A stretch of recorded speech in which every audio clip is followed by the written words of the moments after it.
All right, lots happening with Facebook and Meta, as you guys know it, and a lot of that is centering around not only the VR activity, but the future of Web3 and where Meta will take its position as maybe the king. We'll see how all that plays into it. Today, we're going to jump into it. My name is Paul Barrow. Welcome back to Metaverse Insider. Joining me back in on this show, of course, is our co-host, and that is Mr. Kyle Willson. Great to have you back in on the Hey, show, man. Paul. Hey, Hey, great to before we be on get today again. Yeah, for sure. Before we get started, I do want to thank our sponsor today, and that is Gala Games.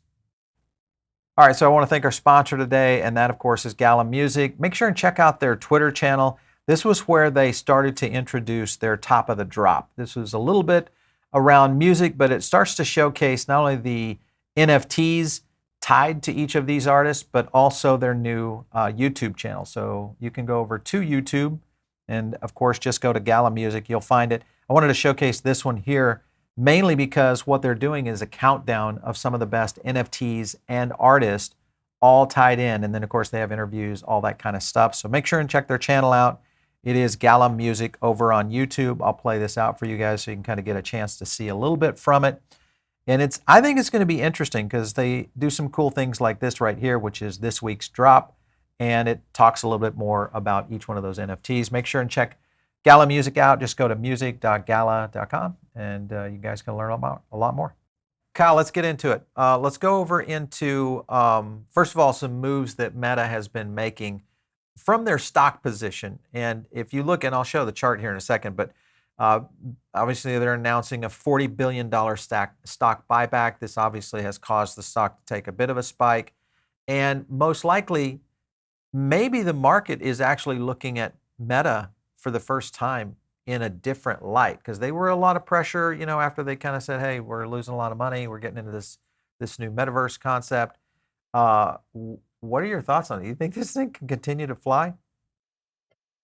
Yeah, it's interesting, and this is definitely a move to improve their stock position, of course, and they've been doing that over this past year already, making quick moves, obviously cutting some of their workforce. So this isn't too big of a surprise. I could see this actually making their stock attractive again. As you said, the stock has increased and jumped in price just over the past day or two. So yeah, I would say this is definitely making their stock more attractive and putting it back on the table, and maybe people rethinking their position with how Meta appears and how that looks to them as Yeah. well. Yeah, one of the things we look at, when it comes to Web3 are the companies within the traditional securities that can either one, foster Web3 growth or they're doing something within it. And this also works in the essence of crypto because you could look at mining or someone like MicroStrategies or those kind of things. But Meta is one of the stocks that I hold personally. And you look at the trade here. I mean, this thing's up 50, almost 60% right now on its current spike, which is coming back into it. Looks like it's spiking almost to $200. So this will be a big one to see going forward. And I think a lot of this plays into the whole idea behind what they're doing in Meta and the VR space, which is ramping up heavily. Are you waiting for a Meta Quest 3? Where you kind of stand on that? Yeah, yeah, absolutely. And just looking at how they've improved their technology relatively quickly, they keep iterating upon that. So that to me is showing that they're moving in the right direction here. And I think hopefully, other tech companies are taking notice here. I mean, Apple's been really quiet. At this point, I feel that they may be trying to play catch up if they haven't announced any news soon. Where it's going to prominently position Meta as the dominant leader in this VR space. We've seen other makers out there trying to improve their position, launch exciting things. But Yeah. yeah, definitely looking out for the Quest 3 for sure. I have something to say about Apple here in a second, but I want to play this clip from Cramer. This is just so eloquent, I think. And here it goes. Sure, 9.5 billion, now less than 1 billion. Yeah, let me say this about this. I made a mistake here. I was wrong. I trusted this management team. That was ill-advised. Hubris here is extraordinary. And I apologize. I mean, he's apologizing now, or back then, for when Meta, of course, cratered down to $80, and then now, of course, it's almost it's over doubled now. So I don't know. Kramer just to me he's a character. You just play Yeah, he's against him. definitely exactly. A lot of people on social media often say do the opposite of Kramer from Yeah. time to time. So yeah, Isn't there a definitely. Twitter account that does that? Like trade against Kramer? I can't remember. I think there's a Twitter account There that does could it. be. Just There could be. There's yeah, another kind inverse of quote Kramer. unquote Yeah. there's kind of another quote unquote fail is Kevin O'Leary, his call as well. I think he actually sold Meta and maybe took a different position on Meta, and maybe now he's trying to look at this stock again and trying to rethink that position. But Yeah. I definitely have that another clip. major. Let me show you that clip. Here we go. Where can I deploy this capital elsewhere? There's many other options where there's great value and less pressure on this whole metaverse issue. And I sold it. And we took a huge hit on it. Sometimes you get it wrong. I got it wrong on Facebook/Meta. And now I'm willing to move on and look at it again in the future. I'm willing to look at this stock again when you can prove to me what metaverse looks like and what the business model's like. Okay. Because I don't know. I just feel like it's. Are we ever going to see a new breed of investors that actually understands what's happening here right now in this next technological revolution, or is it always going to be these pundits that basically are, I hate to say it, I think their investing careers are their best days are behind them. I don't know that they're in front of them. Yeah, absolutely. This kind of shows the disconnection of where tech is going. I remember when Facebook stock first came out and several tech stocks that people were telling me advising against that, but I knew where the future was going. And this is time and time again proves that there's a disconnection here of maybe an older investor or maybe just the they just are disconnected in general in terms of tech stocks. Yeah, this thing tells me that Meta is playing some gangster moves. This was their court appeal that they won to buy virtual reality startup Within Unlimited. And this was interesting to me because our crypto pit pointed this out of that the FTC was trying to win a case for something that hadn't happened yet. It's like, what was that, pre-crime with Tom Cruise and I can't remember but it was like Minority this Report, I has think it there you was. go, Yeah. hasn't even happened yet, but yet we're going to try to win this scenario played out, and of course court slaps it down and says, "Come on, people, let's deal Yeah, with this." yeah, Meta doing what Meta does is trying to buy other companies out to Yes. solidify their position. And matter of fact, it shows here in the data that despite their Q3 earnings being down, they've actually I think almost doubled that position in Mhm. late Q4. So, Paul, what's your thoughts on kind of that rebound in terms of how they're performing in the I think it was the MetaQuest 2 there. Yeah, well, because your data, if you look at just Reality Labs in general, this arc, even though sure, this is, Q4 2021, which it was again back at the height of when there was so much slush money in the system. And that I think was also in the scenarios where we were kind of still coming off of, the pandemic.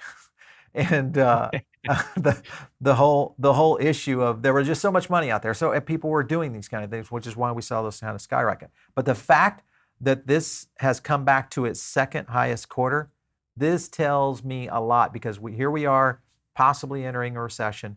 We've got a lot of pressure on the market. We've got a lot of pressure on just inflation in general.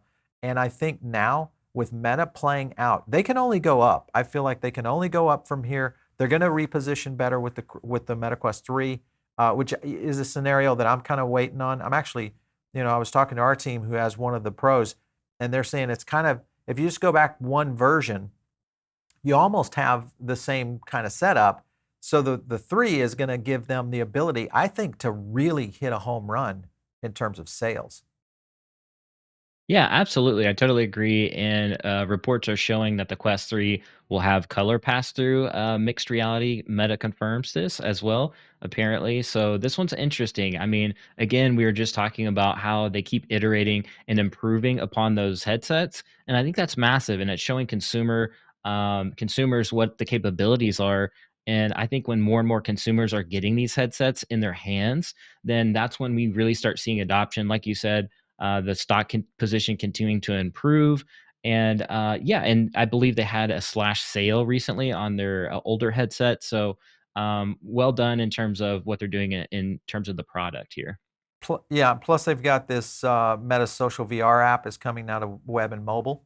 So again, I think that Meta, and this is a thing that we talked about back in 2021 when when Facebook announced itself as Meta with the name change, and we saw this kind of this directive of what Zuckerberg was looking to do, and it was kind of a scenario. I think a lot of people were like, "Oh no, Facebook's gonna be screwing up the metaverse."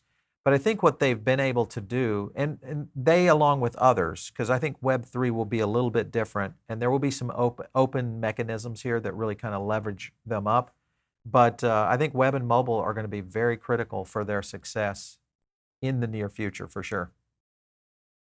Yeah, absolutely. And they've been showcasing this. I think in their one of their recent calls, they were talking about avatar growth that has been skyrocketing lately. So Yep. yeah, I think we'll see more of this transition, and just the fact that they've integrated NFTs with Instagram, the direction that they're going.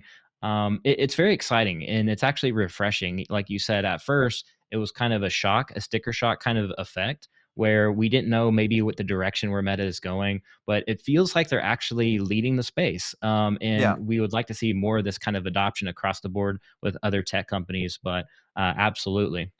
Yeah. Here's a couple clips here to your reference, Kyle. One right here. Listen in. Continuing to make progress with avatars. We just launched avatars on WhatsApp last quarter, and more than 100 million people have already created avatars in the app. And of those, about 1 in 5 are using their avatar as their WhatsApp profile photo. Yeah, I thought that was an interesting example. All right. So that's good. And then there's another following clip here on the additional data coming from A the lot of the stuff Q4 is earnings. expensive, right, to kind of generate an image or a video or, a chat interaction. These things we're talking about, like cents or fraction of a cent. So one of the big interesting challenges here also is going to be how do we scale this and make this work more efficient so we can bring it to a much larger user base. But I think once we do that, there are going to be a number of very exciting. All right, so he hit on a couple of things there. Obviously, back to your point, the avatar growth, but also the scalability of this and getting it to be more approachable. I think these are all positive moves. And, obviously they had the layoff, there's been some adjustments in the market. They're probably going to continue to do that. So I think we're going to see a lot of action. Plus, you've got situations coming into it like this where basically Sony comes in and just kind of says, all right, let's see how we can screw this up. And then, it's like, well, if you have competitors like that, you don't have to worry about it. Yeah, exactly. And again, Meta doing, actually kind of pioneering in this sector here, and showing their muscles and what they're doing. And the Meta Quest 3 coming out, launch or announcing different innovations in terms of the goggle and headset itself. Sony, yeah, definitely not too surprised to see them kind of not doing as well. With Facebook really rebranding into Meta, I That think was a good long move. term that yeah, it actually looks like it's gonna pay some dividends in terms Yeah. of the branding shift here. You kind of have to give it to them. I think the key here, of course, is they haven't had to go head to head with Apple yet. Let's wait and see. Apple they played catch up in the mobile space because BlackBerry owned that mobile space for the longest time. Apple came in and said, "Nah, hold my beer," and off they went, and it changed the face of mobile as we know it today. So it's possible. Apple's still not out of it, but Meta has got a pretty good lead here, and it seems like they're dissing around with some of these projects like Sony. Sony was saying they had previously aimed to hit 2 million headsets, and then the company now plans to ship around 1.5. I don't know if that's a big fail, but it definitely is enough that got their attention because they actually responded to it. So this was suggesting Sony disappointed with early pre-orders, and Sony came back, hey, we've now cut PlayStation VR production numbers, and we're seeing enthusiasm from PlayStation fans for the upcoming launch. Is that real, Kyle? Is there You enthusiasm out know, there?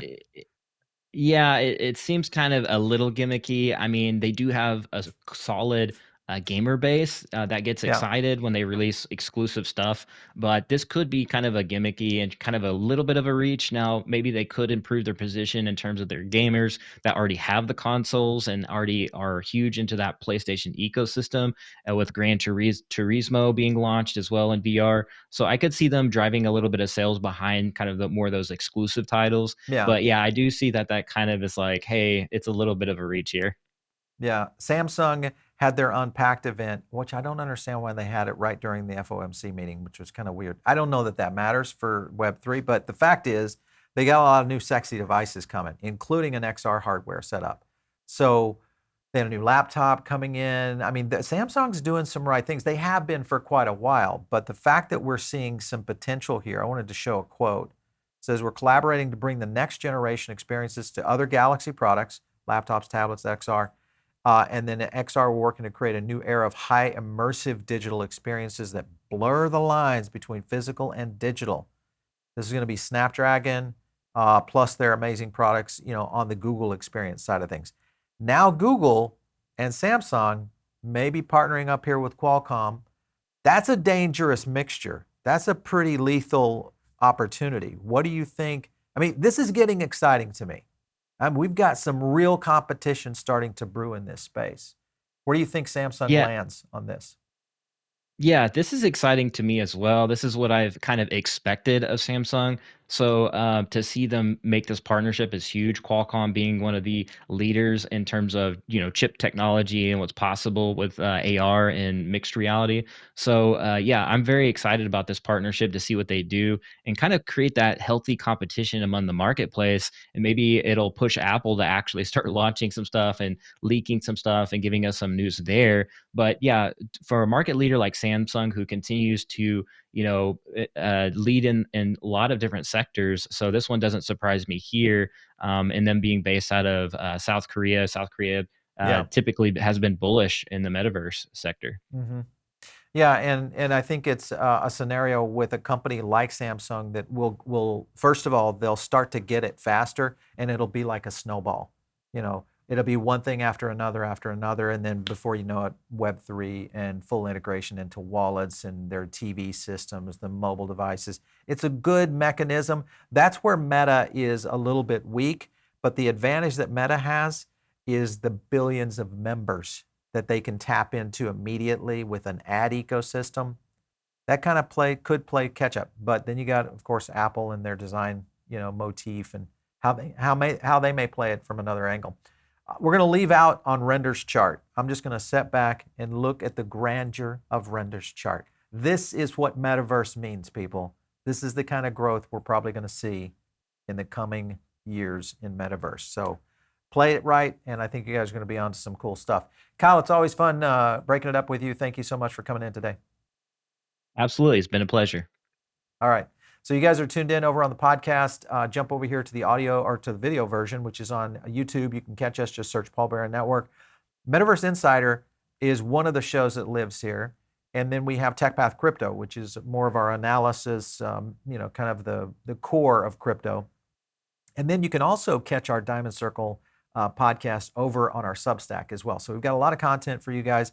Very easy to catch us. And if you want to reach me, it's out there on Twitter at Paul Barron. We'll catch you next time right here on Metaverse Insider.